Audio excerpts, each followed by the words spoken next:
satu unit kapal tugboat yang menggandeng tongkang pengangkut batu bara dilaporkan terbakar saat berada di ambang luar Sungai Musi, tepatnya di Selat Bangka.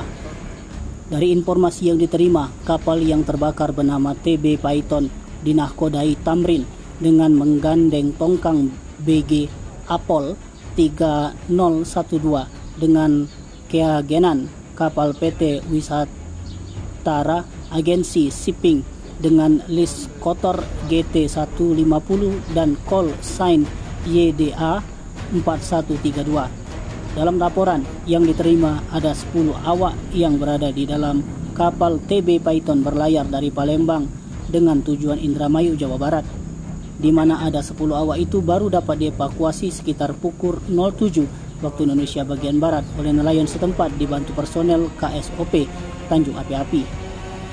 Kapten Rahmat menyebut kobaran api berasal dari salah satu ruang kapal TB Python. Lebih lanjut, ia menambahkan pihaknya juga telah berkoordinasi dengan SAR Palembang dan SROP Muntok. Hingga berita ini diturunkan, kepulan asap hitam masih membumbung tinggi keluar dari kapal tugboat tersebut. Tim Liputan Sumsel TV melaporkan.